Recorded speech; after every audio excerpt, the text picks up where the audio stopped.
बिस्मिल्लाहिर्रहमानिर्रहीम। मैं ट्रेनिंग का आगाज़ करता हूँ और अल्लाह के बरकत नाम से और उम्मीद करता हूँ कि ज़्यादा से ज़्यादा पार्टिसिपेंट्स हमें ज्वाइन कर लेंगे। और ख़ास तौर से जिन लोगों का सेशन छूट गया था। मोहम्मद फैसल शफ़ी बात कर रहा हूँ और आइडियल टेक्निकल ट्रेनिंग के नाम से मैं यहाँ पे आपके सामने नज़र आ रहा हूँ। अच्छा, पहली चीज़ तो मेरे ख्याल से जो दोबारा मैं बताऊँ कि मैंने आप लोगों से शेयर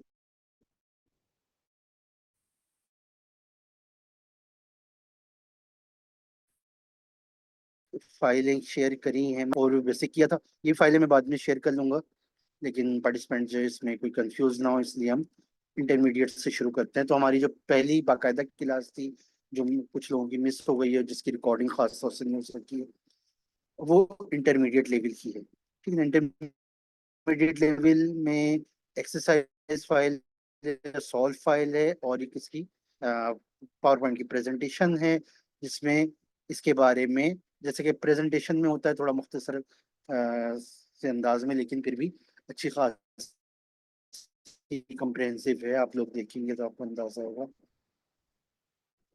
तो ये आप लोगों के लिए सॉल्व और ये दोनों आप लोगों की नोट कर ली होंगी, और इस वक्त जो लोग अटेंड कर रहे हैं वो ये फाइलें ओपन कर चुके होंगे। खासतौर से एक्सरसाइज फाइल पे हमने काम करना है, तो मैं एक्सरसाइज फाइल ओपन करता हूँ। मैं एक दफ़ा ये देख लूँ कि डेस्कटॉप पर ही हूँ, मैं बिल्कुल डेस्कटॉप पर हूँ। मैं ट्रेनिंग और जगहों पर भी करवा रहा था, तो मैं चाहता हूँ कि फाइल मेरी अपनी असल हालत में रहे। इसके अलावा कंसोलिडेशन भी है, ये हम बाद में करेंगे। कुछ थोड़ा सा हमने इसका किया था, लेकिन कंसोलिडेशन ही किया था। 12 इंटरमीडिएट एक्सरसाइज फाइल ये हम ओपन करते हैं। और जिन लोगों ने क्लास अटेंड की थी, शायद उन्हें ये अंदाजा हो जाए कि कुछ चीज़ें, बहुत कम चीज़ें, लेकिन कुछ चीज़ें हमें स्किप करनी पड़ेंगी और मुझे पेस मजीद तेज रखना पड़ेगा। हालांकि मैं पेस तेज ही रखता हूँ, लेकिन बहरहाल ये हमारा डेटा है, सेल्स का डेटा है। मैं कोशिश ये करता हूँ कि एक से दो सिनारियों में ही मैं रहूँ, ताकि हम डेटा से यूज टू हो जाएं और उस पर हमने क्या क्या कुछ करना है हम करते रहें। तो हम दो डेटा पे काम करेंगे, एक सेल्स के डेटा पे और एक मंथली सैलरी के डेटा पे। तो मंथली सैलरी का डेटा भी हम कुछ वक्त बाद डिस्कस करेंगे। अभी भारत हमारे पास सेल्स का डेटा है, date, order number, salesman name, salesman commission, product model, unit price, province, city, latitude, longitude and minutes. ये हमारा डेटा है। ठीक है, तो मैं इस पे जल्दी से यहाँ से फंक्शंस फंक्शन से शुरुआत करता हूँ। अगर हम फंक्शंस की बात करें तो पहली बात तो ये कि फंक्शन किसे कहते हैं। फंक्शन कहते हैं हम क्योंकि मैं ये थोड़ी थोड़ी थोड़ी टर्मिनोलॉजी इसलिए भी यूज कर रहा होता हूँ कि जब कभी हमें इंटरनेट पे या कहीं भी हेल्प में हेल्प करनी होती है, हेल्प चाहिए होती है, किसी हम ब्लॉग को पढ़ रहे होते हैं, किसी कम्युनिटी को हम ज्वाइन करते हैं वगैरह वगैरह, तो ज़ाहिर वहाँ पे टर्मिनोलॉजी यूज हो रही होती है। तो फंक्शन और फार्मूले में मामूली सा फर्क है। इट्स मीन के दोनों इजिकल टू से शुरू होते हैं। दोनों में ही आप वैल्यूज भी डाल सकते हैं या कोई रेफरेंस भी डाल सकते हैं। और फंक्शन का मतलब ये कि आप कोई कीवर्ड यूज करते हैं जो प्री डिफाइंड है। एक प्री डिफाइंड कीवर्ड यूज करते हैं जो कि माइक्रोसॉफ्ट ने एक्सेल में रखा हुआ है। इसका मतलब है कि अगर आप ये कहो कि जी मुझे टोटल चाहिए, तो वो टोटल का फंक्शन इसमें कोई है ही नहीं।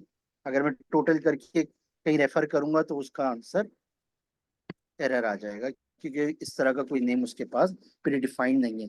लेकिन अगर हम सब इससे तो भी वाकिफ हैं कि अगर हम सम लगा देंगे तो ये फौरन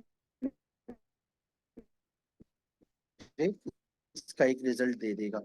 उसका भी वो कुछ ना कुछ रिजल्ट दे देगा। तो इसका मतलब है कि अगर मैं सम लिखूंगा तो ये देखें, जैसे ही मैं कोई फंक्शन लिखता हूँ उसको उसकी डिस्क्रिप्शन आ जाती है कि फंक्शन करता क्या है। और जैसे ही मैं राउंड ब्रैकेट ओपन करता हूँ तो वो आगे उसके आर्गुमेंट्स आना शुरू हो जाते हैं।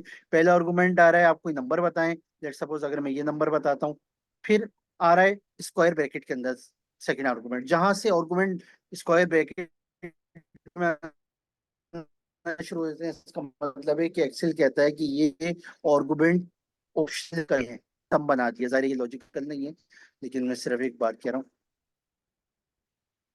तो सम और एवरेज को हम छोड़ देते हैं।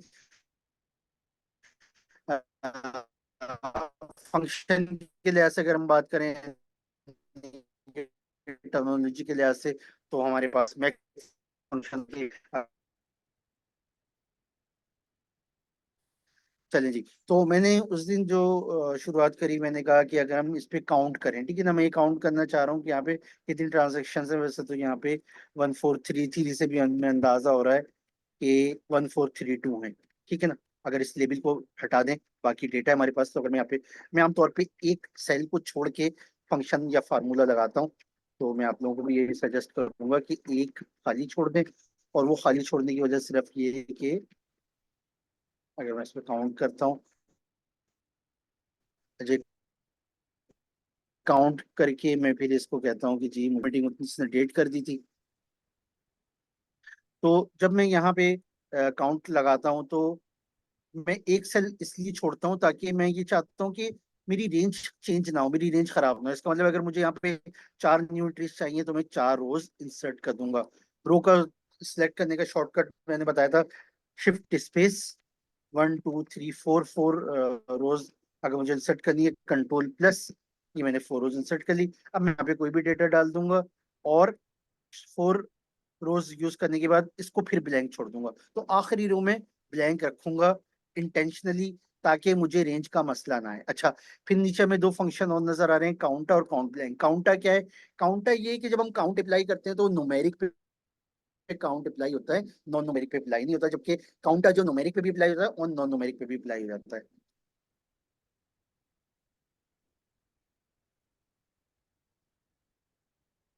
आवाज डिस्टर्ब हो रही है, इसकी वजह तो मेरे ख्याल से इंटरनेट कनेक्शन में ही कुछ अभी मेरे पास आया भी था। तो कोशिश तो मैं यही करता हूँ कि मैं बिल्कुल अलग कमरे में इसलिए बैठा हूँ और वाईफाई से काफी करीब बैठा हूँ। तो कोशिश यही होगी कि आप लोगों को कोई प्रॉब्लम ना हो। अच्छा, काउंटर का फंक्शन अगर मैं यहाँ पे अप्लाई करता हूँ, सॉरी, अगर मैं इस पे काउंट अप्लाई करूँ, तो इस पे काउंट अल्फाबेट भी आ रहा है। जब ये अल्फा न्यूमेरिक होता है तो ये नॉन न्यूमेरिक हो जाता है। इसको हम यूं भी चेक कर सकते हैं। इस नंबर, क्या ये नंबर है? नहीं जी, नंबर नहीं, ये टेक्स्ट। तो टेक्स्ट पे हम काउंट अप्लाई कर सकते हैं। बल्कि मैं इसी को अगर यहाँ पे ले आऊं और काउंटा कर दूं, नहीं बताया क्योंकि कुछ ब्लैंक भी यहाँ पर आ रहे हैं, इसलिए उसने, अगर मैं यहाँ पर जाऊंगी, देखिए कुछ ब्लैंक्स भी आ रहे हैं, इसलिए उससे काउंटा। तो काउंटा, इसका मतलब है और अगर मैं इसको भी काउंट, इस पे भी काउंट अप्लाई कर दूं, तो ये भी सही अप्लाई हो जाता है। इसका मतलब है हम काउंट को, अगर काउंट की जगह काउंट अप्लाई करना शुरू कर दें, तो जहां काउंट काम नहीं करता वहां भी काउंट, वहां भी काउंटा कायम कर लेता है, और जहाँ काउंट काम करता है वहां भी काउंटा काम कर लेता है। तो काउंटा थोड़ा सा एक प्लस पॉइंट है। लेकिन सिर्फ एक चीज का ख्याल रखना है कि कहीं ऐसा ना हो कि मैं A1 से अगर काउंटर लगाता हूँ, तो वो लेबल को भी काउंट कर लेगा, यानी कि इसको भी इसने निकाल लिया। ये जो डेट लिखा हुआ है, जो डेट लिखा हुआ है, इसी तरह अगर यहाँ पे ऑर्डर नंबर लिखा है, तो इसमें मुझे इस रेंज का ख्याल रखना पड़ेगा। जबकि अगर मैं काउंट में इसको भी शामिल कर लेता, तो वो उसको काउंट नहीं करता, क्योंकि काउंट, ये तो टेक्स्ट फील्ड है, डेट जहाँ लिखा हुआ है ये टेक्स्ट फील्ड है। तो अगर टेक्स्ट फील्ड पे काउंट अप्लाई होगा, तो उसको काउंट ही नहीं करेगा। भारत, ये हमारे ऊपर है।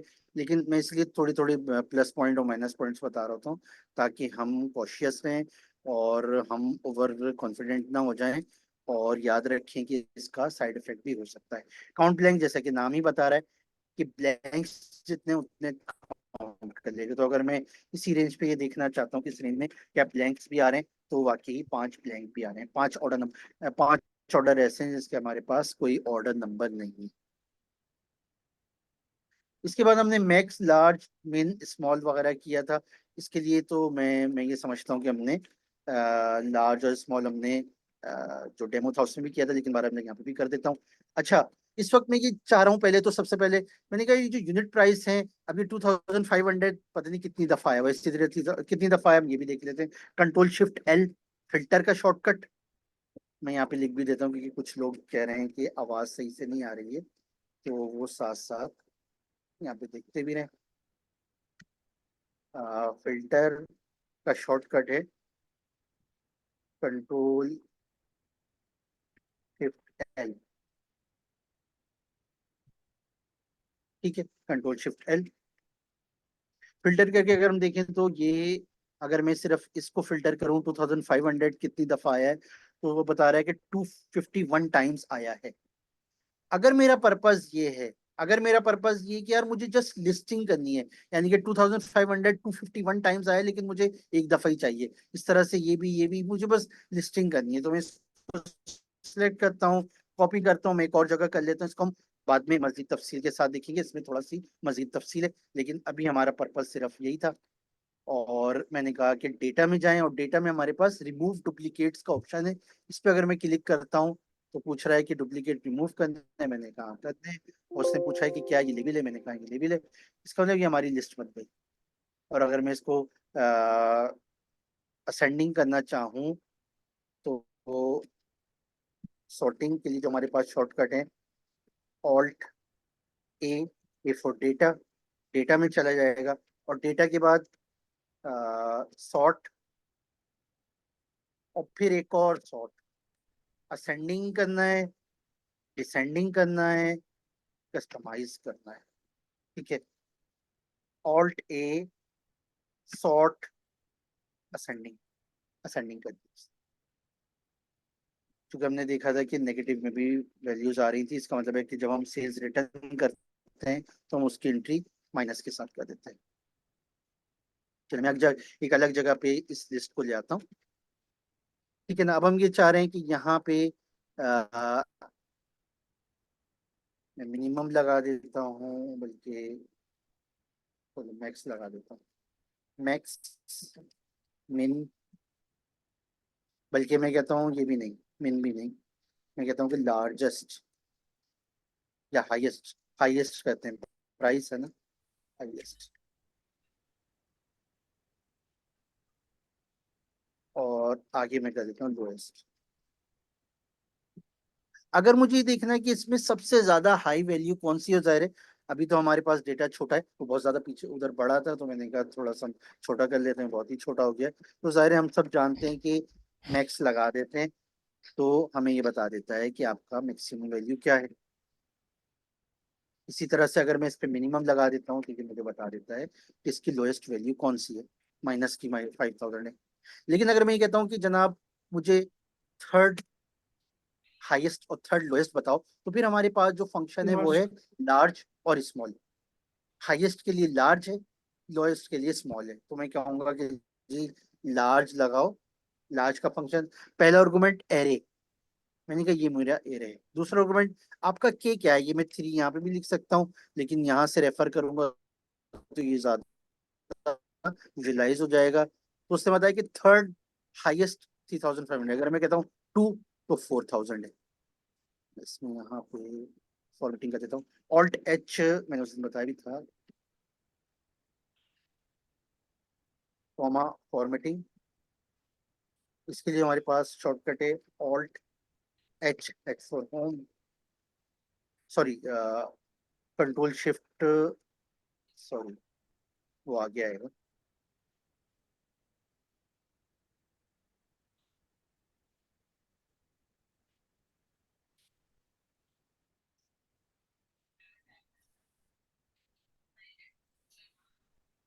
डेट के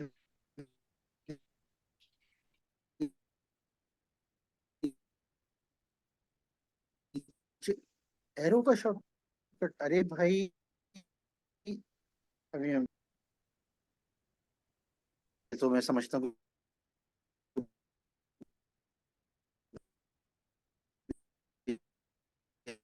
बेसिक में लोगों को पता होता है, तो इसलिए, लेकिन हम फिल्टर में आ या कोई और भी डेटा को एक नजर में स्कैन करना है। लेट सपोज अगर मैं यहाँ पे कोई डेट गलत कर देता हूँ, मैं कहता हूँ 3 कर देता हूँ, साथ 14 मंथ, होता ही नहीं है। अब अगर मैं यहाँ पे देखता हूँ तो मैं एक नजर में ही मुझे पता चल जाएगा, अच्छा यहाँ पे किसी ने गलत डेट भी डाली है, अच्छा यहाँ पे किसी ने ब्लैंक भी किया हुआ है, बाकी जो प्रॉपर डेट है वो यहाँ पे आ रही है, और वो हम एक्सपेंड कर सकते हैं। ठीक है ना, तो ये जो निशान आ रहा है ये फिल्टर का है, और फिल्टर के बारे में एक बेसिक स्टूडेंट को पता होना चाहिए। मतलब बेसिक, सॉरी, यानी कि जो बेसिक से आगे चल रहा है। तो आप लोग इंटरमीडिएट और एडवांस में हैं, तो आप लोगों को पता होना चाहिए। भारत फिर भी छोटा सा, बस मैं ये बता देता हूँ। इसी तरह से यहाँ पे अगर हम देखें तो 2.5 3 4 अचानक से झटका लगा, 12% कैसे हो सकता है जब एक सीक्वेंस चल रहा है। तो अगर मैं इसको चेक करता हूं तो मुझे पता चलता है कि ये एक ही ट्रांजेक्शन है, ये कोई गलती है। अगर मैं ऑनर इस डेटा का ऑनर हूँ, मैंने खुद यूनिट प्राइस में, अगर एक ही प्राइस नेगेटिव होती लेकिन एक से ज्यादा है, तो ऐसा लग रहा है कि शायद जब ये सेल्स रिटर्न करता है तो उस वक्त नेगेटिव आ रहा है, लेकिन फिर भी सिर्फ 3 दफा आ रहा है, तो ये भी एक सवाल बन सकता है, हम पूछ सकते हैं। कहने का मतलब ये कि ये हमें एक नजर में स्कैन करवा देता है फिल्टर। तो ये जो निशान आ रहे हैं, ये फिल्टर की वजह से आ रहे हैं कि मैंने फिल्टर अप्लाई किया है। ठीक है ना? तो वैसे कोई बात नहीं है, किसी का कोई भी सवाल हो, ठीक है ना, वो कर सकता है, ऐसी कोई बात नहीं है। सवाल छोटा लग रहा है जैसे, सर, ये सवाल सवाल अच्छा जी, तो मैं बात कर रहा था। हाँ, हम कर रहे थे मुकाबले लाख तो कर देता, तो जाहिर है इसका मतलब है ये इसके बराबर ही हो जाता है, क्योंकि वन का तो मतलब हुआ सबसे हाईएस्ट। हाँ, बात हो रही थी शॉर्टकट की, और ये यहाँ पे हम आ गए। मुझे शिफ्ट, कंट्रोल शिफ्ट वन। अच्छा, जब हम कॉमा कॉमा का फॉर्मेटिंग करते हैं तो उसमें 2 डेसिमल पॉइंट्स बाय डिफॉल्ट आ जाते हैं। फिर इसको भी ज़रा हमें मैनेज करना होता है, 2 डेसिमल्स आ जाते हैं कॉमा फॉर्मेटिंग। ये हमें शॉर्टकट की आदत हो जाएगी तो फिर आसान लगेगा। अभी तो लग रहा है कि हम शॉर्टकट में हमें ज़्यादा टाइम लग रहा है यहाँ पे। बहरहाल, मैं भी ये शॉर्टकट बहुत ही कम यूज़ करता हूँ, लेकिन अभी ट्रेनिंग के पर्पज से यूज़ कर रहा हूँ। अच्छा, अब अगर मुझे डेसिमल डिक्रीज डेसिमल्स अगर मुझे डेसिमल्स डिक्रीज करने, ऑल टच होम में आ गए, और मेरे ख्याल से 9 है। और इंक्रीज के लिए यहाँ पे इंक्रीज और इंक्रीज, अगर मुझे इंक्रीज करना है डेसिमल्स, तो ऑल्ट एच होम, और होम से 0। तो 1,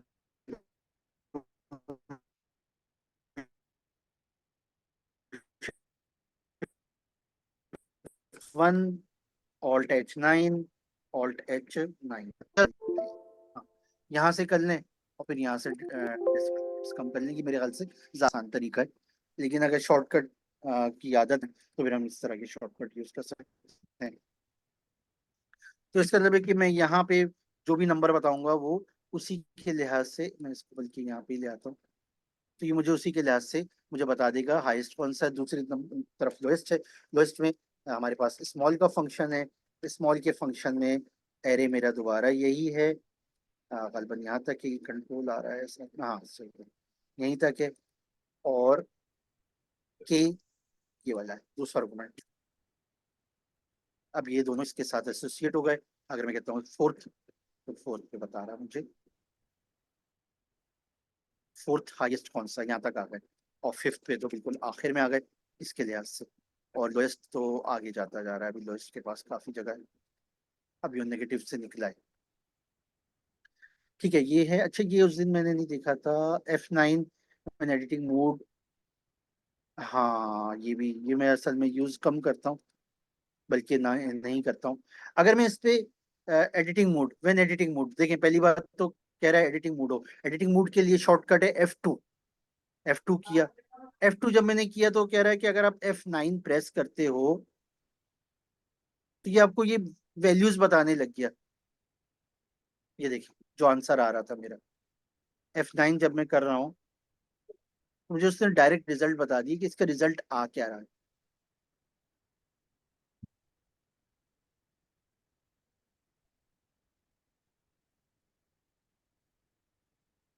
जब बात हो रही थी, हम चल रहे थे काउंट और काउंट ब्लैंक, और उसके बाद हाँ, हमारे जो फंक्शंस चल रहे हैं, मैं अब आज ज़ाहिर है कुछ फंक्शन स्किप भी कर दूंगा। ये मैं सिर्फ जबानी बता देता हूँ। देखिए, जब हमारे पास डेसिमल्स होते हैं तो हमारे पास डेसिमल्स को राउंड करने के लिए हमारे पास बेसिकली तीन फंक्शन है। मैं यही उस दिन भी मैंने कहा था कि हम इंटरचेंजेबली हम राउंड को भी यूज कर सकते हैं, इसी तरह से हम सीलिंग और फ्लोर को भी यूज कर सकते हैं। लेकिन मैं सजेस्ट ये करूंगा कि जब आप डेसिमल्स पे काम कर रहे हैं, अभी हम इस चीज को छोड़ देते हैं, अभी हम सिर्फ इस पे फोकस करते हैं। अगर हम डेसिमल्स पे काम कर रहे हैं, हमारे पास डेसिमल्स हैं, अगर हम डेसिमल्स पे काम कर रहे हैं तो मैं कहता हूं कि हम सिर्फ ये फंक्शंस यूज करें, इसको हम डेसिमल्स में अप्लाई ना करें। ये एक इंटीजर है। अच्छा, मैं यहाँ पे अप्लाई करता हूँ राउंड। राउंड राउंड का फंक्शन कहता है कि कौन सा नंबर है, ये वाला नंबर है, कितने राउंड करने हैं। ठीक है ना, मैं यहाँ पे भी जीरो कर सकता हूँ, और हम ऊपर से रेफर कर लें तो ज्यादा अच्छा रहता है।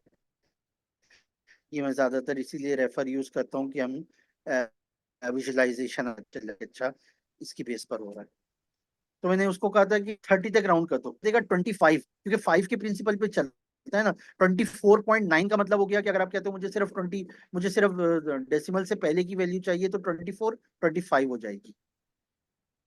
तो इसका मतलब है, अगर मैं यहाँ पे राउंड करता हूँ, वैसे मैं तो सोच रहा था कि इनको स्किप कर दूं, लेकिन मैं कर रहा हूँ राउंड और जीरो।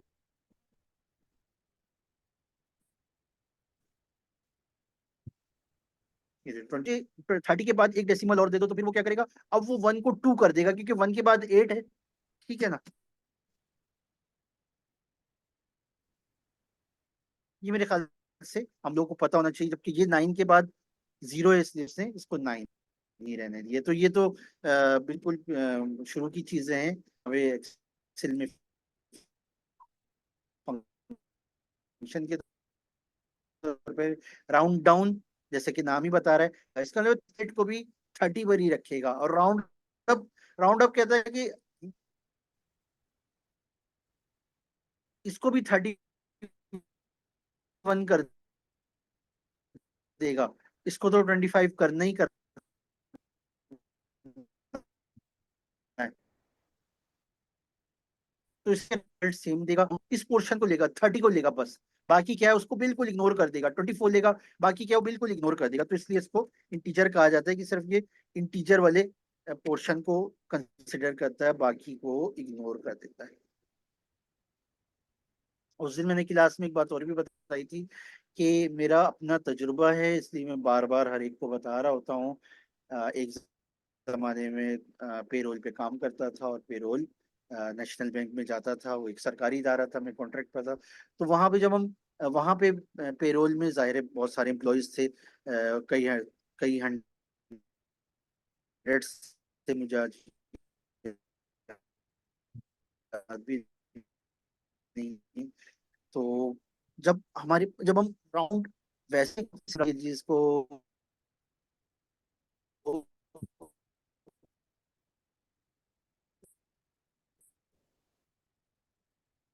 राउंड कर दो, राउंड कर दिया हमने। इससे ये राउंडिंग क्या है, दिखाने के लिए, अपने अपने डेटा को दिखाना किस तरह है। ठीक है ना, हम जैसे यहाँ पे कलर करते हैं, ये भी फॉर्मेटिंग का हिस्सा है, ये भी फॉर्मेटिंग का हिस्सा है, ये भी फॉर्मेटिंग का हिस्सा है, सब आ, ये सारी चीजें फॉर्मेटिंग का हिस्सा है। अगर हम डेट को देखें, तो डेट भी फॉर्मेटिंग का हिस्सा है। अदरवाइज अगर हम इसको जनरल पे ले जाएं, तो असल में तो बैक एंड पे ये डेट वहां पे फीड हुई है, जो कि हमें खुद भी समझ में नहीं आएगी। लेकिन शो यूं कर रहे हैं, कैसे शो कर रहे हैं हम, जैसे कि मैंने उस दिन ये भी शायद कहा था, बहरहाल उस दिन कहा था, मैं बार बार बोल रहा हूँ।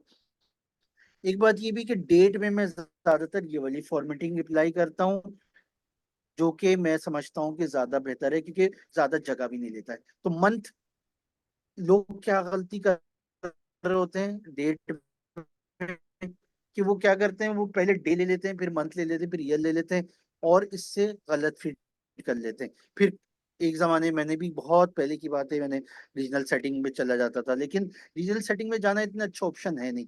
अगर आप अपना डेटा, अपनी फाइल किसी और से शेयर करेंगे, तो फिर उसके पास मसाइल आएंगे। तो ज्यादा बेहतर है कि हम जो हमारे पास आमतौर पे यूएस के सिस्टम पे हमारी विंडोज होती है, तो हम उसी के लिहाज एक्सेल भी हमारे पास उसी तरह से हो। तो सॉरी, फॉर्मेटिंग में जाके हम बता दें कि जी पहले डे दिखाना है, फिर मंथ दिखाना है, फिर ये दिखाना है। फॉर्मेटिंग तो आपके पास है, हत्ता कि आप यदि इसको अगर आप ये चाहते हो सिर्फ मंथ का नाम आए तो आप इसको भी जस्ट फॉर्मेटिंग से भी कर सकते हो। फॉर्मेटिंग से आप कहोगे जी मुझे सिर्फ मंथ का नाम चाहिए, अब हम पूरा मंथ ले लेते हैं क्योंकि जाहिर है सिर्फ मंथ का ही नाम चाहिए। तो कहने को तो पीछे पूरी डेट फीड हुई है,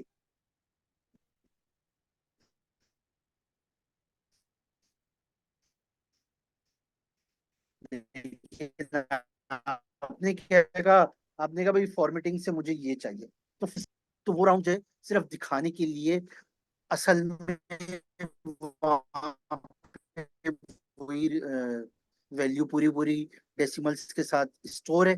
और ये फर्क अब जैसे यहीं पर ही देख लें, एक जगह 0.18 एक जगह 90 है, तो वो आपस में एक दूसरे को सेट ऑफ भी करते रहते हैं, कंपनसेट करते रहते हैं, और बहुत नॉमिनल सा।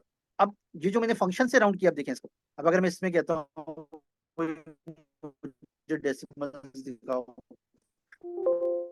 वो 0.000, क्योंकि मैंने जो यहाँ पे राउंड किया है एक्चुअल में राउंड हो गया। हालांकि बैक एंड पे तो यही डेटा, लेकिन राउंड के बाद एक्सेल समझ गया कि जी आपका पर्पस क्या था। ठीक है ना, तो मैं राउंड डाउन और राउंड अप को फिलहाल स्किप कर देता हूँ। सीलिंग फ्लोर एम राउंड, मैं सजेस्ट ये करूंगा कि जब आपके पास इस तरह की वैल्यूज हो, डेसिमल पॉइंट्स ना हो, डेसिमल ना हो, तो फिर आपको अगर इसको काउंट करना है तो फिर इसका उस दिन मैंने एक एग्जांपल दी थी और अक्सर मैं वही एग्जांपल दिया करता हूँ, अभी भी मैं वही एग्जांपल देता हूँ कि सवाल ये होता है सीलिंग क्या करेगा, राउंड का किस तरह का राउंड करेगा, तो मैं जवाब देने जा रहा हूँ। और सीलिंग से आप लोग और भी ठीक है ना, तो अगर हमें सीलिंग समझ में आ जाएगा, उसी का रिवर्सल फ्लोर है। ठीक है, तो मैं यहाँ पे सीलिंग की एग्जांपल करने लगा हूँ, मैं यहाँ पे लिख देता हूँ, ये सीलिंग के लिए मैं करने जा रहा हूँ। अच्छा, मैं कुछ रैंडम वैल्यूज डाल देता हूँ। मैं पहले तो हमारे कुछ प्रोडक्ट्स हैं, ठीक है, ये हमारी कुछ प्रोडक्ट्स में से ये ऐसे आ जाएगा, नहीं आएगा, नहीं ऐसे, ठीक है, ये मेरे कुछ प्रोडक्ट्स हैं,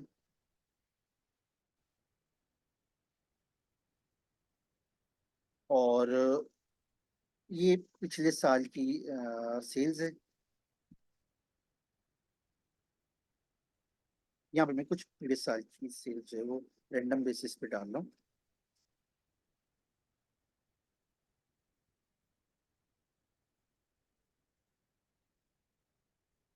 तो ये बार बार रैंडम चेंज होता रहेगा, इसलिए मैं इसको पेस्ट स्पेशल कर देता हूँ। पेस्ट स्पेशल का शॉर्टकट है कंट्रोल ऑल्ट वी। पेस्ट का पेस्ट स्पेशल, पेस्ट का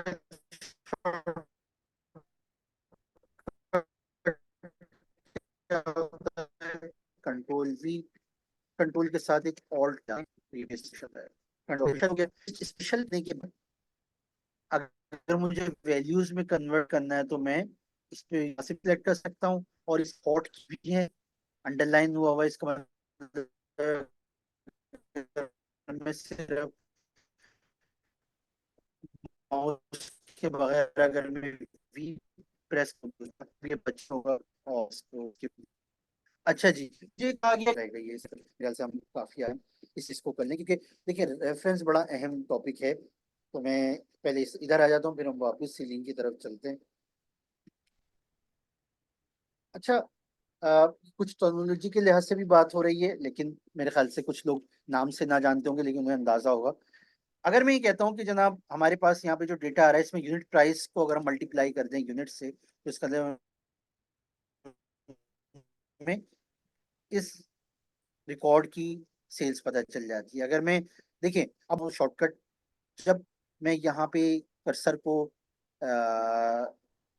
राइट बॉटम साइड पर लेकर आया, तो कर्सर कुछ इस तरह का बन गया, प्लस का निशान, इस पर मैंने डबल क्लिक किया तो उसने खुद ही वही फार्मूला यहाँ से यहाँ तक अप्लाई कर दिया। अच्छा चलें, ये तो फार्मूला अप्लाई हो गया। अब रिलेटिव रेफरेंस एक होता है, अभी हम पहले रिलेटिव रेफरेंस पे बात करते हैं। रिलेटिव रेफरेंस क्या होता है, जो हमारे रिलेटिव्स रेफरेंस करते हैं कि हाँ जी इस बच्चे को रेफर करें। हम क्या कर रहे हैं, हमने कहा कि यहाँ पे L2 पे जाके मैंने कहा कि F2 को मल्टीप्लाई कर दो K2 से। K2 से।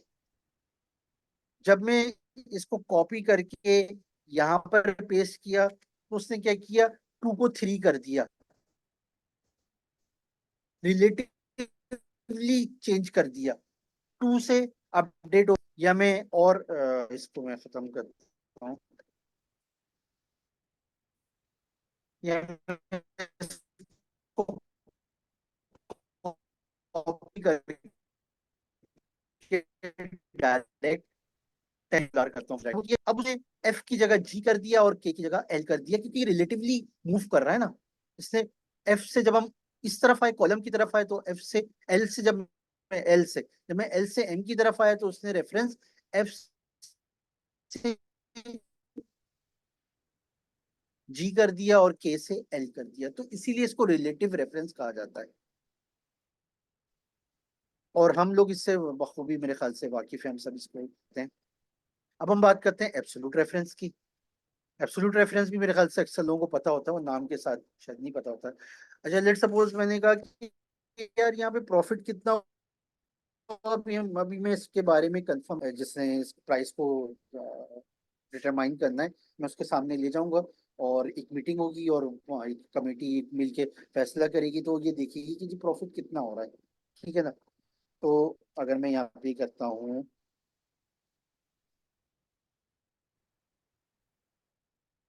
सेल्स पे प्रॉफिट मार्जिन अप्लाई कर दें, ठीक है ना। तो अगर मैं इसको यहाँ से यहाँ पे लेके आऊंगा तो जाहिर है फिल डाउन कंट्रोल डी, मैं ये यहाँ पे बता दूं, फिल डाउन कंट्रोल डी और फिल राइट कंट्रोल आर। वैसे फिल अप भी होता है और फिल लेफ्ट भी होता है, लेकिन उसका शॉर्टकट शायद है नहीं, या मुझे नहीं पता। इसी तरह से मैं यूं भी बता दूं, अगर मैं ये कहता हूँ कराची और मुझे ये, और जो यहाँ पे भी चाहिए तो कंट्रोल डी, यहाँ पे भी चाहिए तो कंट्रोल आर। फार्मूले में नहीं, कहीं इसको सिलेक्ट नहीं किया था, अब मैं इसको भी सिलेक्ट कर लेता हूँ, कंट्रोल डी फिल डाउन। अगर मुझे यहाँ पे भी सिर्फ एक पे करना था कंट्रोल आर, लेकिन अगर मुझे एक से ज्यादा पे करना है तो मैं इसको भी सिलेक्ट करूंगा,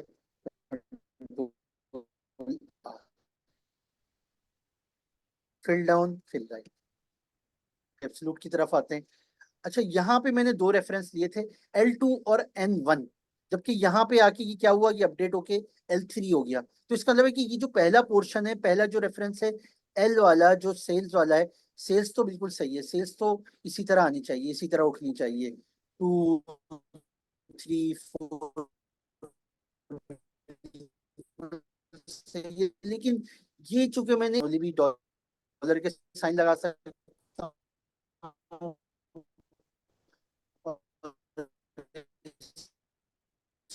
सिलेक्ट करके F4 भी प्रेस कर सकता हूँ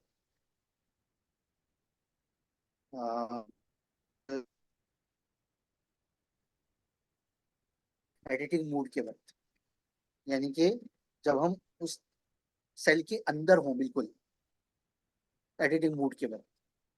जबकि अगर हम एडिटिंग मोड में, जैसे अभी मैं हूँ, जब मैं एडिटिंग मोड से बाहर निकल आया तो फिर शॉर्टकट क्या है, तो फिर F4 क्या करता है, तो फिर F4 करता है हमारी प्रीवियस कमांड को रिपीट करता है, रिपीट प्रीवियस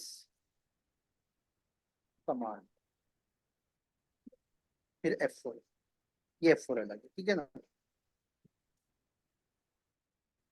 बहुत सी कमांड्स हो सकती हैं, बोल्ड और इटालिक वगैरह के अलावा कई कमांड्स होती हैं, कुछ कमांड्स शायद F4 में ना आए, वरना जैसे मैं, अगर मैंने यहाँ पे कलर कर दिया, अब मैंने कहीं और F4 प्रेस किया, F4 प्रेस किया, तो मेरी लास्ट कमांड को सेव करता है। अच्छा, हम वापिस इस तरफ आ जाते हैं। जब मैंने इस पर डॉलर के साइन मैनुअली लगाए या F4 से लगाए, अब ये एब्सोल्यूट हो गया। अब एब्सोल्यूट का मतलब है कि N1 अपनी जगह नहीं छोड़ेगा, L2 तो अपनी जगह छोड़ देगा, L3 L4 L5 और हमारी रिक्वायरमेंट भी हूँ। अब ये बिल्कुल सही काम कर रहा है। मैं रेंडमली, मेरी कोशिश होती है कि मैं रेंडमली भी थोड़ा सा चेक कर लूँ, हमें कभी भी ओवर कॉन्फिडेंट नहीं होना चाहिए। बिल्कुल सही, मेरी रिक्वायरमेंट यही थी कि वो रिलेटिवली सेल्स को देखे, लेकिन प्रॉफिट के वक्त सिर्फ इसी को देगा। इसका मतलब है कि अब अगर मेरा बॉस या जो भी एक कमेटी है वो कहती है कि जी मुझे यहाँ पे लेट सपोज इसका सम करके दे दो, कौन देगा? अच्छा इतना प्रॉफिट हो रहा है हमें यार, हो रहा है। तो ये ठीक है ना, तो ये इसका मतलब है कि हमने इसको एब्सोल्यूट कर लिया। अगर मैं यहाँ पे ज़ाहिर है 20% कर लेता तो फिर इसका मतलब है कि फिर मैं इसके अंदर ही फिर इसको चेंज कर रहा होता, तो अंदर चेंज भी करना होता और वो इतना ज्यादा विजुलाइज भी नहीं होता। यहाँ पे हमें यहीं पे विजुलाइज हो रहा है, यहीं पे हमें नजर आ रहा है कि अच्छा परसेंटेज यहाँ पर है। फिर मैंने एक और काम सोचा कि मैं ये करता हूँ, सॉरी, मैं एक और काम मैंने सोचा यार, जहाँ पे सेल्स रिटर्न हो रही है हम ये भी कह सकते हैं कि ज़ाहिर है प्रॉफिट नेगेटिव हो गया क्योंकि हमारी सेल्स रिटर्न हो गई, लेकिन लेट सपोज मैनेजमेंट ने कहा यार कि जो नेगेटिव आ रहे हैं ये हटा दो, यहाँ पे बस जीरो प्रॉफिट कर दो, प्रॉफिट माइनस ना करो। कोई भी वजह हो सकती है, ठीक है ना, कोई किसी की रिक्वायरमेंट कुछ भी हो सकती है, तो हम यहाँ पे इफ यूज कर सकते हैं, इफ को हम बाद में भी यूज करेंगे। इफ मैंने कहा कि अगर आपकी सेल्स नेगेटिव है, नेगेटिव को हम लेस देन जीरो कह सकते हैं, ठीक है ना, जीरो से जहां भी जैसे ही कम होगा वो नेगेटिविटी शुरू हो जाएगी। अगर आपकी सेल जीरो से कम है तो फिर आप क्या करें, तो फिर आप जीरो रहने दें, अदरवाइज आप ये कर लें। तो पहला आर्गुमेंट, आपका टेस्ट क्या, लॉजिकल टेस्ट क्या, लॉजिकल टेस्ट ये कि L2 को देखो कि क्या वो जीरो से कम है। अगर ट्रू हो तो फिर क्या करें, अगर ट्रू हो तो भी जीरो कर दें। और हम ये भी कर सकते हैं, देखिए एक और चीज, मैंने कहा अगर ये जीरो से ज्यादा हो तो फिर आप यही फॉर्मूला अप्लाई करें। फॉल्स, अगर फॉल्स हो यानी कि जीरो से ज्यादा ना हो तो फिर आप जीरो कर दें। यूं भी लिख सकते हैं, सारे ये तो कई तरीकों से लिखा जा सकता है। हम यहाँ पे डबल कोटेशन भी डाल सकते हैं। डबल कोटेशन का मतलब नथिंग होती है। कोशिश हमें ये करनी चाहिए कि प्रॉफिट न्यूमेरिक में होगा तो हमें कोशिश यही करनी चाहिए कि हम जीरो जीरो लिखें ना कि डबल कोटेशन लिख दें। हाँ अगर हमें कहीं यहाँ पे कहीं प्रोविंस, लेट सपोज प्रोविंस के बेस पे हमें सिटी लिखना होता तो फिर हम कह सकते थे कि भाई चलो आप जो है ना, जैसे मैं कहता हूँ कि इफ अगर province is equal to Sindh है तो फिर मैंने कहा आप कुछ ना लिखें, अदरवाइज आप जो है ना, उस सिटी का नाम, इस तरह की कंडीशन है तो वहां पे डबल कोटेशन लगा सकते हैं, लेकिन न्यूमेरिक पे हमें जीरो लगाना चाहिए। ये जीरो आ गया, प्रॉफिट आ गया। वापिस हम अपने उसी तरफ चलते हैं जो हम सीलिंग अप्लाई करने जा, मैं दोबारा सीलिंग की तरफ आता हूँ। ये हमारी सीलिंग की एग्जाम्पल चल रही थी। अब देखिए गौर से देखिएगा, तो कुछ दिन भी इसमें काफी चीजें हुई थी। लेट सपोज मुझे नेक्स्ट ईयर के लिए टारगेट बनाना है on the basis of previous sales. Previous sales को देखते हुए आप मुझे नेक्स्ट टारगेट बना के बताओ कि नेक्स्ट टारगेट क्या होगा। और यहाँ पे ए प्रोडक्ट के लिए कहा गया कि जी ये 10% हमें लगता है इंक्रीज होगा, ये 5% होगा, ये 20% होगा। इस तरह से मैं रैंडमली चेंज कर लेता हूँ। 5% डिक्रीज होगा,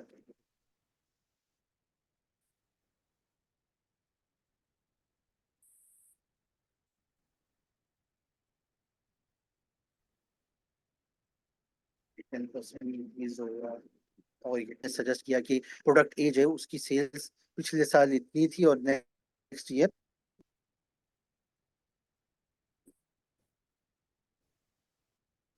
10% बढ़ेगी। कॉलम हम जहाँ तक अवॉइड कर सकते हैं अवॉइड करें, वरना ज़ाहिर है कुछ लोग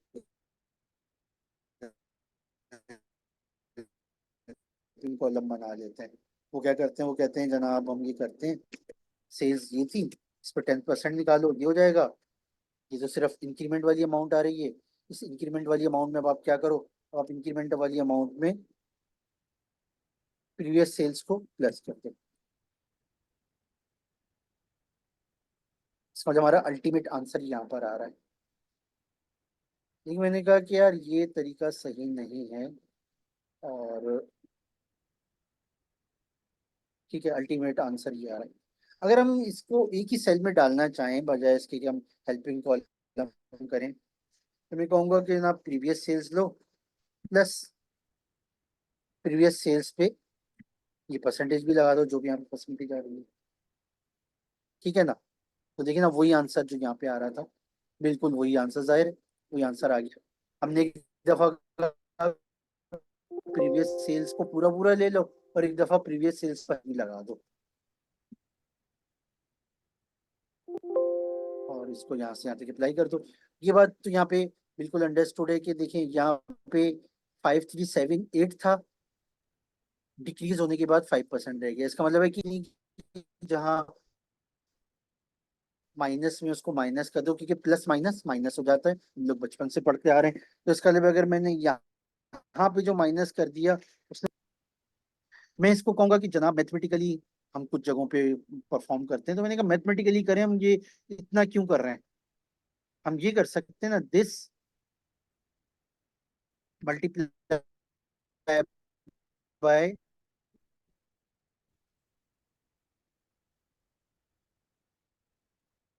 1 + 10 पर सकता है। ये मैंने कहा मैं तो 1 ही लिखता हूँ। तो इसका मतलब ये क्या करेगा,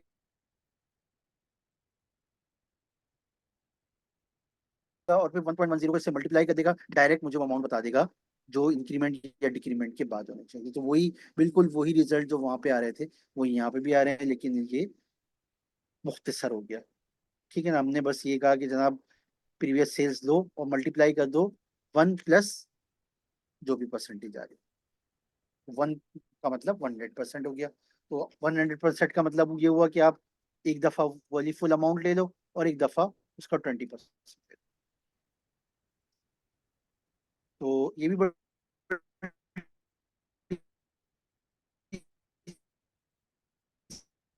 सीखने की चीजें हैं। अच्छा, अभी जो सीलिंग तो अभी हमने किया ही नहीं है। अब सॉरी,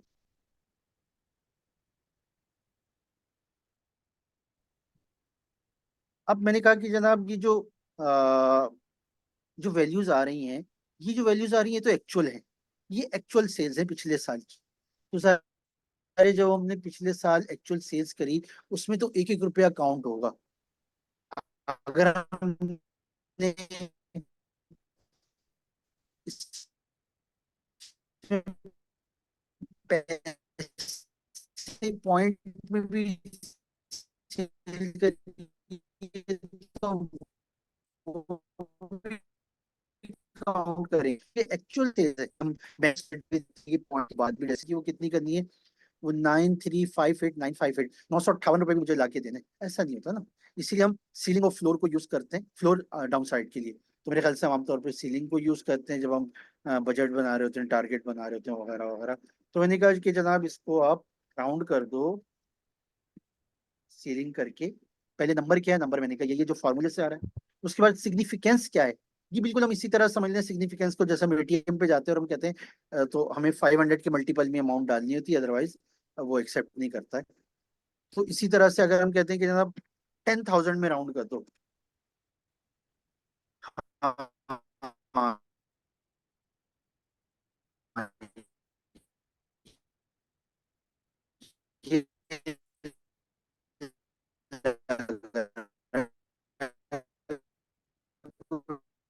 टारगेट है।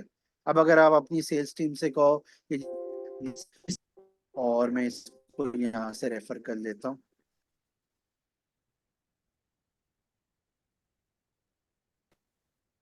यहाँ से रेफर कर लेता हूँ और इसको एब्सोल्यूट कर दूँ, ताकि रहा, ये लें जी, अब ये पूरा लाख में कन्वर्ट हो गया। अगर मैं कहता हूँ नहीं जी 10 लाख में कर दो, मिलियंस में कर दो, तो मुझसे मिलियंस में कर दिया। ठीक है ना, तो ये हमारे अपने ऊपर है, हमारा किस तरह का क्या कहा जाए, डेटा किस तरह का है, और ऑडियंस किस तरह की, और हमारी माइंड सेट किस तरह का है। इन तमाम चीज़ों के लिहाज से हम हो सकता है हम 1000 में ही करें। ठीक है ना, ये हमारे अपने ऊपर है। और मैं इसको इसलिए स्किप कर रहा हूँ कि फ्लोर इसका रिवर्स है, और एम राउंड एक्चुअल राउंड है, यानी कि 5 के प्रिंसिपल पर है। तो इसका मतलब अगर मैं ये कहूँ कि इसको 100 में 100 100 1000, अगर मैं कहता हूँ इसको 1000 में सीलिंग लगाओ तो 3000 हो जाएगा, 1000 में फ्लो लगाओ तो भी 3000 हो जाएगा, क्योंकि टू के बाद 5, सॉरी सॉरी सॉरी, फ्लो 2000 हो जाएगा, अब एम राउंड 3000 हो जाएगा, क्योंकि टू के बाद 5 है। तो अगर मैं कहता हूँ 1000 में करो, ये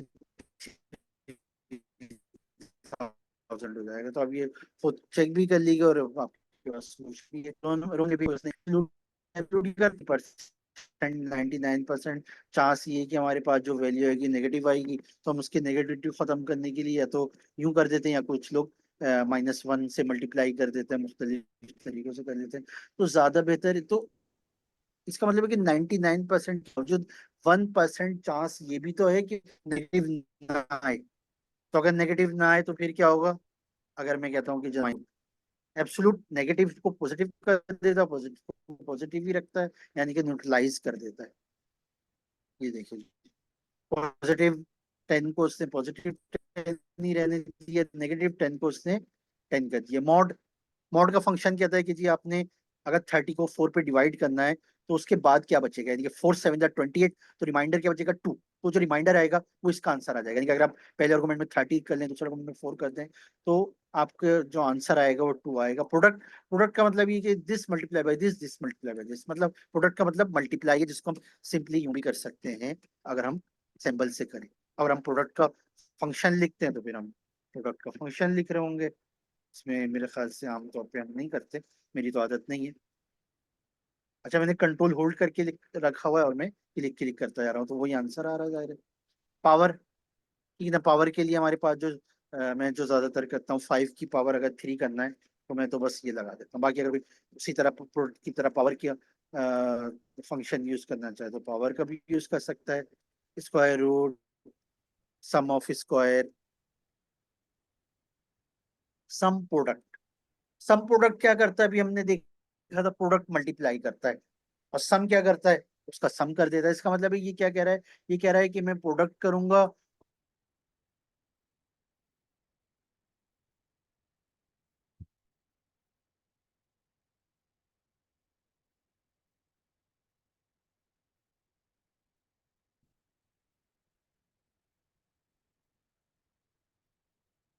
नहीं है। हाँ, इस रिजल्ट की जरूर जरूरत है। तो इसके लिए हमारे पास एक तरीका क्या है, सम प्रोडक्ट। एक सिंगल सेल में मैं सम प्रोडक्ट अप्लाई करता हूँ। सम प्रोडक्ट, पहला एरे, पहला ये, पहला ये भी कर सकते हैं, ठीक है ना, कोई पाबंदी नहीं है, जाहिर मल्टीप्लाई करना है। और दूसरा एरे ये। हाँ, ये जरूर है कि दोनों में अलाइनमेंट हो, ये ना हो कि मैंने यहाँ पे ये कर दिया है, वहां पे वो कर दिया, तो फिर एरर आ जाएगा। या तो मैं दोनों की यहाँ तक करूँ रेंज, या फिर दोनों की डेटा तक करें तो ज्यादा बेहतर है, मैं यही सजेस्ट करूंगा। तो इसका मतलब है अलाइनमेंट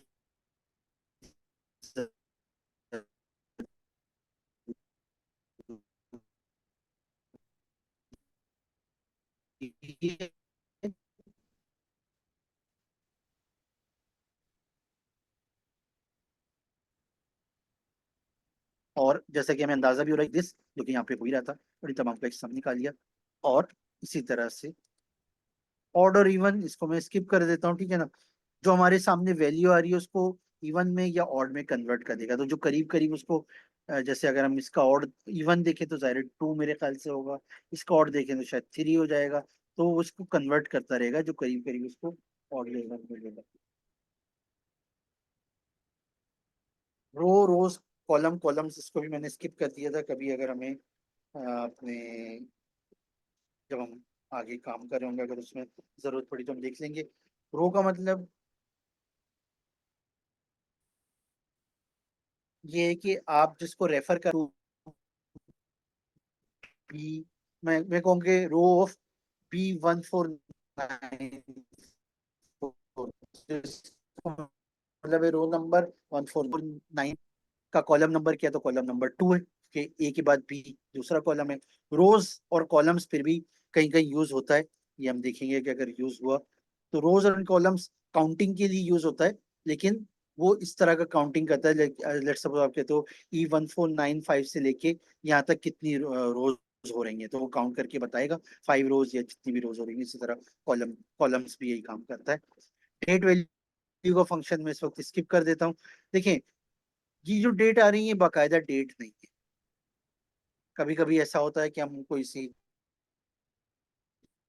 डेटाबेस से या इंटरनेट से डेटा डेट जाहिर नजर आ रही है लेकिन डेट नहीं है, तो डेट वैल्यू का फंक्शन कई दफा यूज हो जाता है। लेकिन ये कभी कभी यूज होता है। मैं बार बार ये इसीलिए बता रहा हूँ कि कभी कभी ये काम करता है, क्योंकि अगर हम अपना एफबीआर का सिस्टम देखें तो वहाँ पे जब हम विदहोल्डिंग टैक्स लेते हैं तो वहाँ पे बिल्कुल एक अलग सिस्टम है। उसके लिए भी सजेशन है मेरे पास। और हम जब अभी थोड़ी देर बाद नेक्स्ट क्लास में जब हम कुछ फंक्शंस करेंगे तो मेरे ख्याल से हमें मजीद इसका अंदाजा हो जाएगा कि हम उसको किस तरह से कर सकते हैं। तो इसी तरह एक वैल्यू का फंक्शन भी होता है, डेट वैल्यू की तरह शायद आगे कहीं आएगा। तो वैल्यू का फंक्शन भी बिल्कुल इसी तरह से ही है। रेंट बिटवीन, ये अभी मैं आप लोगों के सामने कर चुका हूँ। रैंडम वैल्यूज ले लेता है आपकी रेंज के मुताबिक। आप एक रेंज देते हो कि भाई 1 मिलियन से 9 मिलियन तक के दरमियान कोई भी रैंडम वैल्यू ले, वो कोई भी रैंडम वैल्यू उठा लेगा, कोई भी अपनी मर्जी से, 1 4 0 1 2 4 6 वगैरह वगैरह, इस तरह से। अच्छा, यहाँ पे हम ये देख रहे थे कि जी हमारे पास कुछ क्राइटेरिया है और हमारे पास ये डेटा है। अगर हम एंड और को यूज करना चाहें, अभी हम एंड और पे फोकस करते हैं। एंड का मतलब ये कि लेट सपोज मैं इस क्लास में कहता हूँ कि जनाब कितने लोग ग्रेजुएट हैं, तो मुझे ठीक है ना, 6 लोग कहते हैं कि जी हम ग्रेजुएट। फिर मैं कहता हूँ कि अच्छा कॉमर्स वाले कितने हैं, इसका मतलब है मैं कहता हूँ कि इरेस्पेक्टिव वो ग्रेजुएट हैं, इंटर हैं या इंटर भी में अभी जस्ट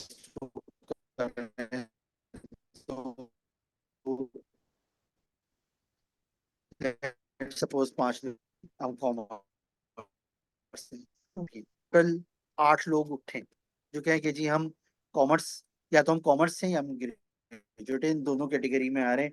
क्योंकि ज़ाहिर है जब हम कॉमर्स वाली बात करेंगे तो वो लोग भी आ जाएंगे जो इंटर कर चुके हैं या कर रहे हैं, और वो लोग भी आ जाएंगे जो कि ग्रेजुएट कॉमर्स के अलावा। तो ये एंड और का बेसिक कॉन्सेप्ट हम समझ सकते हैं। इसको हम अप्लाई करेंगे। अगर मैं ये कहता हूँ कि जनाब इस डेटा पे अप्लाई करते हुए मुझे ये बताओ कि अच्छा एंड और को एक और तरह से अगर हम समझे, एंड ट्रू होता है सिर्फ उस सूरत में जब आप तमाम कंडीशंस ट्रू हो जाएं। इसका मतलब है कि अगर 3 कंडीशन से तीनों ट्रू हो जाएंगी तो हम कहेंगे एंड ट्रू हो गया। और सिर्फ उस वक्त फॉल्स होता है जब तमाम कंडीशंस फॉल्स हो जाएं। एक भी कंडीशन ट्रू हो गई और ट्रू हो जाएगा, एक भी कंडीशन फॉल्स हो गई एंड फॉल्स हो जाएगा। हम यहाँ पे देख भी लेते हैं। एंड लॉजिकल, पहला लॉजिकल टेस्ट क्या है? पहला लॉजिकल टेस्ट है, मैंने कहा कि जनाब इस यूनिट प्राइस को देखो कि क्या ये 3000 से कम है। बिल्कुल सही है, ट्रू। ये वाकई 3000 से कम है। इन यूनिट्स को देखो कि क्या 3 से ज्यादा है। ये भी सही है, ट्रू। 3 से ज्यादा है। इस प्रोविंस को देखो, ये नॉट इक्वल टू सिंध है, अदर देन सिंध। ये भी सही है। सारे ट्रू हो गए, इसका मतलब है एंड ट्रू हो जाएगा क्योंकि सब कंडीशंस पूरी हो रही हैं। 3000 से कम वैल्यू है, 3 से ज्यादा यूनिट्स हैं, और प्रोविंस बलूचिस्तान के अलावा, ठीक है ना। तो जब हम ये लगाते हैं लेस देन ग्रेटर देन को मिलाते हैं, एक डायमंड जैसा जो बन जाता है, इसका मतलब होता है आप कहते हो अदर देन। और यहाँ पे 3000 के क्राइटेरिया पे हमें कोई डबल कोटेशन नहीं लगाना पड़ा, यहाँ पे कोई डबल कोटेशन नहीं लगाना पड़ा। लेकिन ये चूंकि एक स्ट्रिंग वैल्यू, इसलिए हमें यहाँ पे डबल कोटेशन लगाना पड़ा। अब ये ट्रू हो गया क्योंकि तमाम कंडीशंस ट्रू हैं। अगर मैं इसी को कॉपी करके और यहाँ पे सिर्फ और कर दूं, और और तो ट्रू होगा ही होगा जब सारी ट्रू हैं। तो जब हम यहाँ पर आते हैं और मैं कंट्रोल डी करूंगा तो क्या होगा? तो फिर ये देखिएगा 3000 से कम है, हाँ सही है। 3 से ज्यादा है, सही है, लेकिन प्रोविंस सिंध है, इसका मतलब है ये फॉल्स हो जाएगा। हालांकि सिर्फ एक कंडीशन फॉल्स हुई थी, जबकि और के लिए तो ट्रू ही ट्रू है क्योंकि 2 कंडीशंस ट्रू हो रही हैं। फिर आगे, क्या ये 3000 से कम है? नहीं जी, ये फॉल्स हो गया। यहाँ पे ट्रू है, सिर्फ एक कंडीशन ट्रू है। मैं यहाँ पे कर भी देता हूँ, ये सारी ट्रू हो रही है। यहाँ पे ये दो ट्रू थी, और यहाँ पे सिर्फ ये एक ट्रू है। सॉरी सॉरी, यहाँ पे सिर्फ ये वाली ट्रू है। प्राइस प्राइस नहीं नहीं, ये भी तो हाँ ट्रू तो एक ही हुई है ना, वो तो फॉल्स हो गई। और यहाँ पे क्या हुआ, यहाँ पे कोई सी भी ट्रू नहीं हुई। यूनिट प्राइस 3,000 से कम है नहीं, यूनिट 3 से ज्यादा है नहीं, प्रोविंस ज्यादा देन सिंध है नहीं, तो इसका मतलब है यहाँ पे और भी आगे फॉल्स हो जाएगा। आखिरी कंडीशन फॉल्स, क्योंकि तमाम फॉल्स हो गए। तो देखिए ना, एंड सिर्फ एक जगह ट्रू हुआ। जबकि कोई और कलर कर देता हूँ। कलर के बारे में उस दिन भी बताया था कि कलर हम कोशिश करें कि आमतौर पर कलर्स को अवॉइड करें। जाहिर है, अगर हम टेबल लेते हैं या प्राइवेट टेबल लेते हैं, वहाँ पे बिल्ट इन कलर होते हैं। डैशबोर्ड बनाते हुए या इसको क्या कहा जाए यार, फाइनेंशियल मॉडलिंग में कुछ जगहों पे कलर किए जाते हैं। प्रोफेशनली कलर मना नहीं है, लेकिन अभी यहाँ पे जो कलर किए हैं, ये बड़े अजीब अजीब से कलर हैं। ये सिर्फ अभी हमें समझ में आ रहे हैं, शायद कुछ वक्त बाद हमें खुद भी ये समझना मुश्किल हो जाए। तो ये कलर अगर हम करते हैं, कोई भी कलर करते हैं, तो हम करें, लेकिन डिलीवरेबल के वक्त कलर ना करें। अगर हमने ये डिलीवर करना है किसी को, तो फिर हम इसमें से कलर ज्यादातर कोशिश करें कि इसमें से हटा दें। तो ये दो कंडीशंस ऐसी हैं। यहाँ पे तमाम ट्रू हो गए थे इसलिए एंड ट्रू हुआ, अदरवाइज एक भी कंडीशन फॉल्स हुई, एंड फॉल्स। जबकि और हर हर जगह ट्रू होता रहा, हद सिवाय इसके कि तमाम कंडीशंस ही फॉल्स हो गई, तो फिर वो जाके फॉल्स हुआ, अदरवाइज फॉल्स नहीं हुआ। ये नहीं, ये मैंने उस,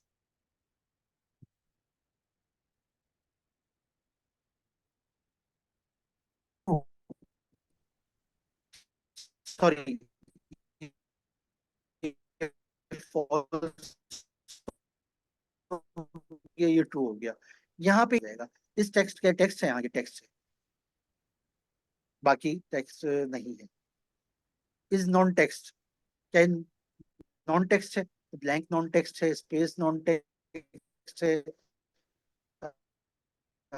non text, sorry non text, non text मेरे ख्याल से सिर्फ ये ट्रू हो सकते हैं, शायद ये भी ट्रू हो जाए।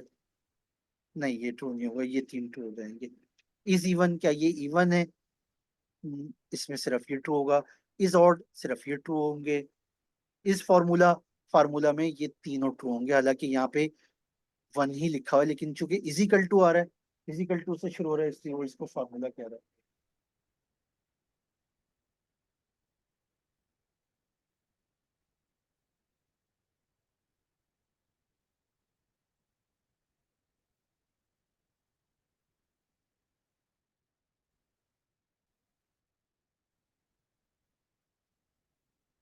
इस फॉर्मूला इज एरर, ठीक है ना?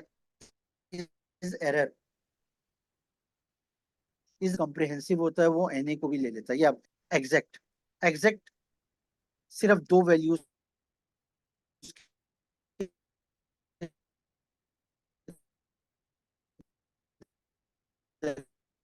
दरमियान बताता है कि ये एग्जैक्ट है या नहीं है।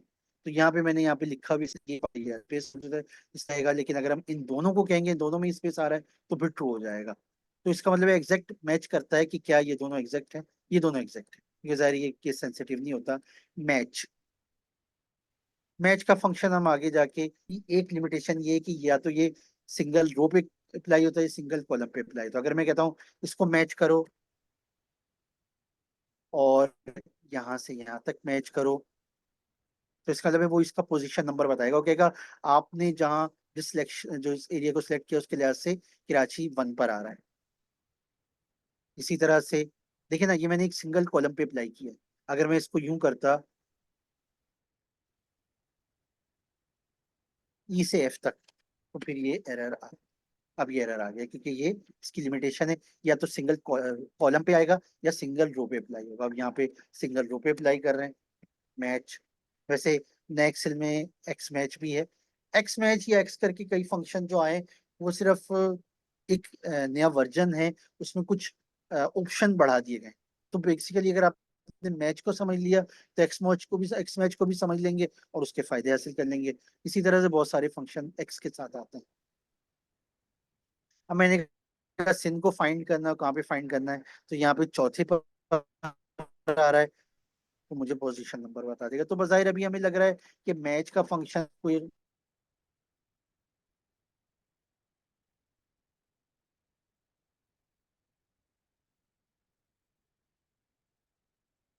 लोधरा सिटी तो यहाँ पे कहीं है ही नहीं, लेकिन लाहौर एल से आ रहा है तो लोधरा भी लाहौर एल से आ रहा है। ये पंजाब की वजह से नहीं, एल की वजह से कर रहा है, तो इसने कहा कि एल। अगर मैं कहता हूँ कि आखिरी जो ऑप्शनल आर्गुमेंट था मैंने वो स्किप किया था, अगर मैं कहता हूँ एग्जैक्ट मैच करो तो भी जाहिर है एरर आ जाएगा, क्योंकि वाकई लोधरा यहाँ पे कहीं भी नहीं है।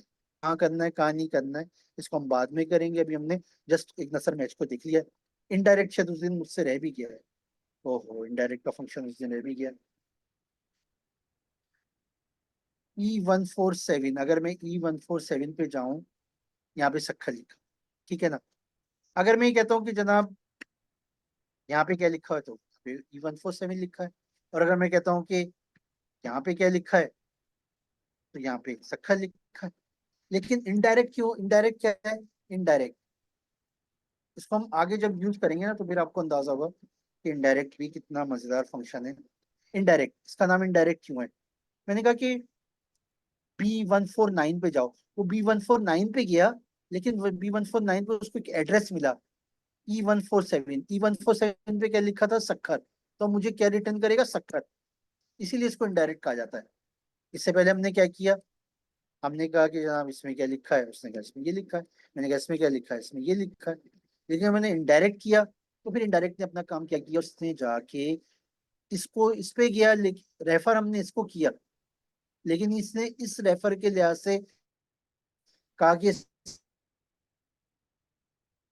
इसमें E147 में सखा लिखा हुआ है, इसीलिए इसको आपस में मर्ज ज्वाइन लगाने के लिए होता है। मैं कॉन्केट नेट की जगह सिर्फ M% का साइन यूज कर लेता हूँ, तो मैं कॉन्केट नेट अगर कोई यूज करना चाहे तो कॉन्केट नेट कर ले, वहां पे उससे कॉमे लगाने होंगे। यहाँ पे मैं कॉमे नहीं लगा रहा हूँ, मुझे आदत नहीं है इतना लंबा कॉन्केट नेट लिखूं। यहाँ पे हमारे पास एक एग्जाम्पल है, ये रहा, नेम ऑफ, यानी नेम हम यहाँ से उठा लें और हम लिखें ऑफ, और फिर सिटी यहाँ से उठा, तो मैंने कहा नेम आप यहाँ से उठा लें, एक और जोड़ लगाएं। अभी क्या हो गया, शाहिद ऑफ कराची। उसके बाद मैंने कहा एक और जोड़ लगाएं, शायद यही लिखा होगा जो भी लिखा है, मैं बहरहाल वर्किंग इन, फिर मैंने एक और जोड़ लगाया। यहाँ पे बस खास ख्याल ये रखना है कि जोड़ कहाँ कहाँ लगाना है। और अगर आप कॉन्केट नेट लगाते तो फिर आप यहाँ पे कॉमा लगा देते, डबल कोटेशन वहां भी यूज करना पड़ता, बस सिर्फ यहाँ यहाँ आप कॉमा लगाते रहते, तो कॉन्केट नेट भी लिखते अब भी करते। सेंटेंस बनाना चाह रहा हूँ, उसकी इंफॉर्मेशन को देखते रहे। Shahid of Karachi, working in admin since, मैं ये ले लेता हूँ जब से उसकी ज्वाइनिंग है। तो मैंने आगे इसको कहा कि जनाब एक और जोड़ लगाते हैं, सिंस कब से कर रहे हैं, तो यहाँ पे डेट। अच्छा, यहाँ पे इसने क्या किया, यहाँ पे इसने, अगर हम इसको जनरल फॉर्मेटिंग तो कर नहीं सकता हूँ, कर तो रहा हूँ लेकिन वो अप्लाई कहाँ हो रहा है। इस तरह अगर मैं यहाँ पे डेट कर दूं तो डेट अप्लाई कहाँ होगी, क्योंकि ये तो उसको एज अ टेक्स्ट ले रहा है ना। हमने क्योंकि कंबाइन कर दिए, यहाँ पे तो हम फॉर्मेटिंग कर सकते थे, लेकिन यहाँ पे कैसे फॉर्मेटिंग कर,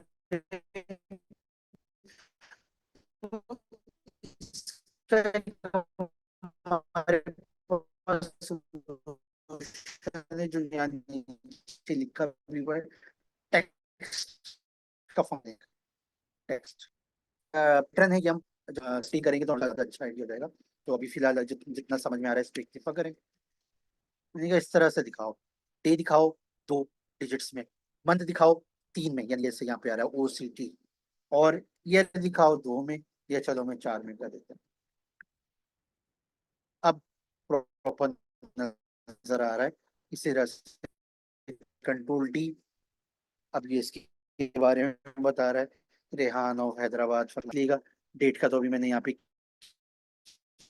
ये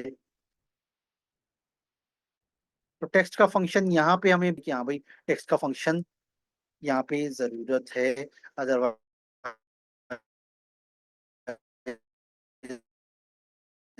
हम इसको नहीं कर सकते थे।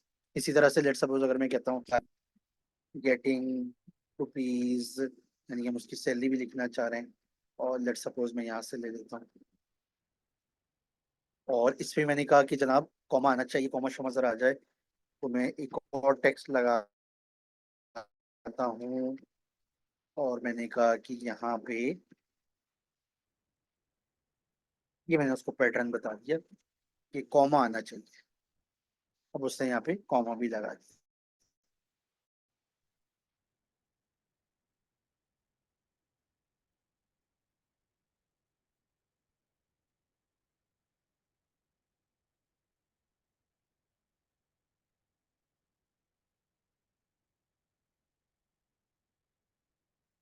ये वैल्यू का फंक्शन आ गया, जो सुख भी बात हो रही थी।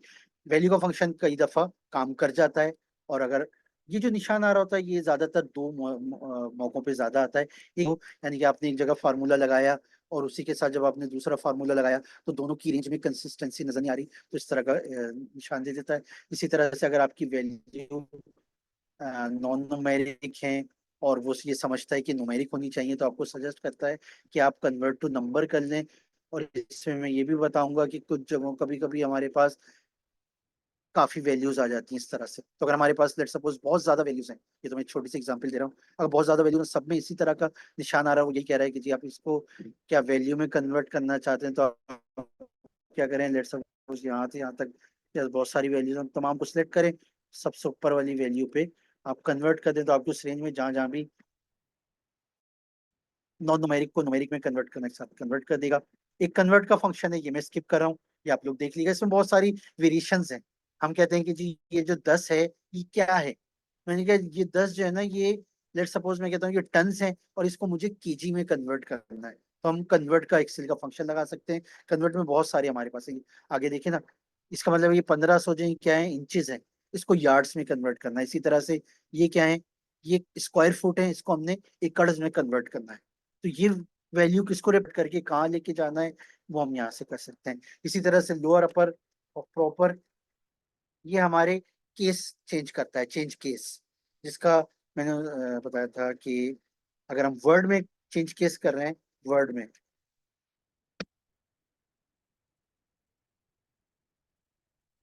अगर हम वर्ड में कर रहे हैं तो फिर उसके लिए हम हमारे पास होता है शिफ्ट F2। बहरहाल एक्सेल में हम जो इसको फंक्शन के थ्रू करते हैं। तो अगर मैं ये चाहता हूँ कि इसको पहले मैं अपर कर लेता हूँ, अपर कैप्स में कर ले, इसको कैप्स में कर दे। अब अगर मैं कहता हूँ ये वाले कैप को लोअर में कर दे, तो फिर मैं इसको लोअर कर दूंगा, इसको लोअर में कर दूंगा। प्रॉपर, अगर मैं कहता हूँ प्रॉपर करे तो जाहिर है सिर्फ टी बड़ा करेगा। ये प्रॉपर का प्रिंसिपल क्या है कि वो हर करेक्टर के, हर वर्ड के पहले करेक्टर को कैप करता है। लेकिन अगर मैं प्रॉपर इस पे करूंगा तो जाहिर है प्रॉपर, अच्छा मैंने कट पेस्ट कर दिया, अगर मैं प्रॉपर इस पे करूंगा तो उसने इसका टी बड़ा किया, एम बड़ा किया, एफ बड़ा किया। अगर मैं इस पे प्रॉपर करूंगा तो अभी देखिए इसने सिर्फ टी को बड़ा किया था, लेकिन यहाँ पे टी एम एफ सबको बड़ा कर देगा क्योंकि फुल स्टॉप आ रहा है, इसलिए उसने इसको अच्छा क्लीन और ट्रिम। क्लीन का फंक्शन क्यों होता है, जैसे कि यहाँ पे एक अजीब सा करेक्टर आ रहा है, इस तरह के जो करेक्टर्स कभी कभी नेट वगैरह से आ जाते हैं, और अगर हमें उसको खत्म करना हो तो हम इनका फंक्शन लगा सकते हैं। यहाँ नहीं था, होता है शुरू में अगर कोई स्पेस आ रहा है उसको खत्म कर देता है, यहाँ पे शुरू में एक स्पेस आ रहा था, आखिर में अगर कोई स्पेस आ रहा है उसको खत्म कर देता है, और दरमियान में अगर एक से ज्यादा स्पेस है, सॉरी, दरमियान में अगर एक से ज्यादा स्पेस है तो सिंगल स्पेस रखता है, बाकी स्पेस खत्म कर देता है। फ्रेम,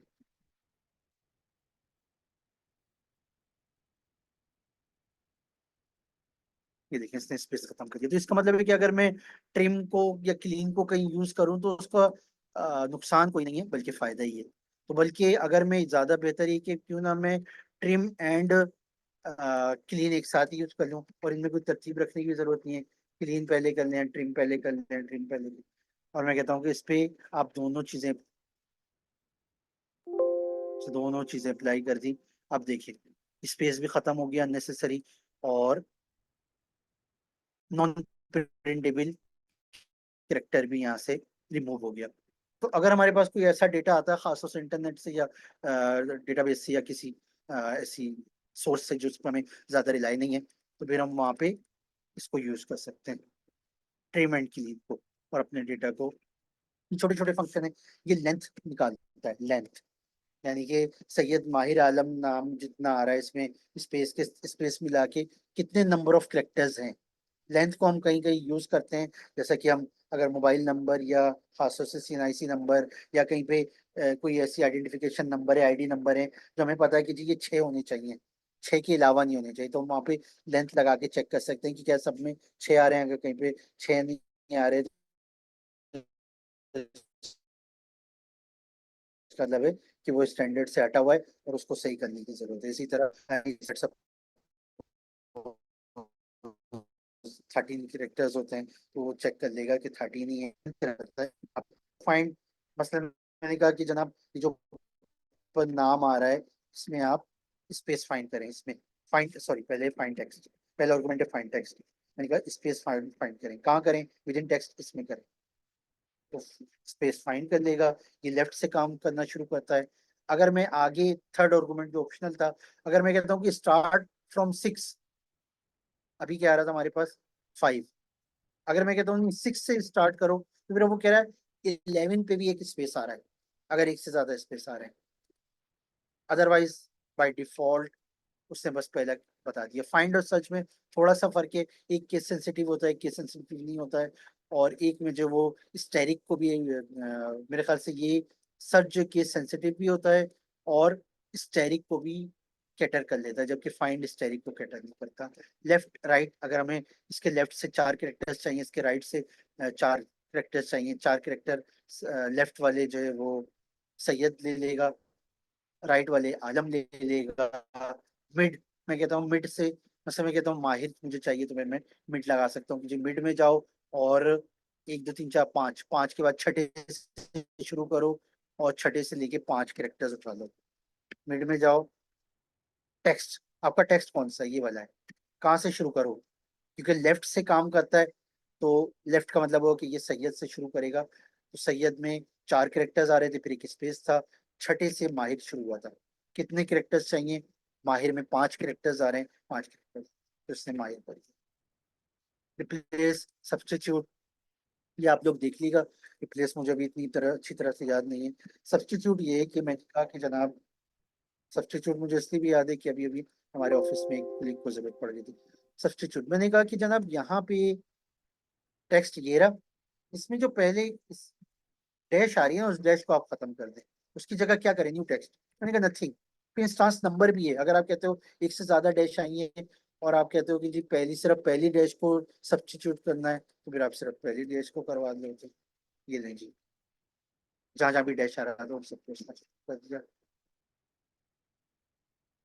तो कमोबेश हमने यही चीजें करी थी, और मेरे ख्याल से टाइम तो मेरे ख्याल से 10 से ज्यादा हो चुका होगा, तो आज की क्लास में अभी क्लोज करता हूँ। उम्मीद है आप लोगों को समझ में आ गया होगा, और थोड़ा पेस मुझे तेज करना पड़ा, उसके लिए मैं माजरत ख्वाह हूं। और मैं उम्मीद करता हूँ कि नेक्स्ट क्लास इंशाल्लाह हम जब वहाँ पे कर रहे होते हैं, तो उसी हमें नेक्स्ट नेक्स्ट डे मिल जाएगी इंशाल्लाह। ठीक है जी, तो किसी का कोई सवाल हो, अगर छोटा सा सवाल हो और अभी तक जो हमने किया इससे रेलेवेंट हो, तो सवाल कर सकता है, अदरवाइज मैसेज तो कोई नहीं है, और अगर कोई अनम्यूट होके कोई सवाल करना चाहे तो सवाल कर सकता है, अदरवाइज मेरे ख्याल से आप लोग भी जो है वो खाना या सोने के इंतजार में होंगे। ठीक है जी, अल्लाह हाफिज, इंशाल्लाह संडे को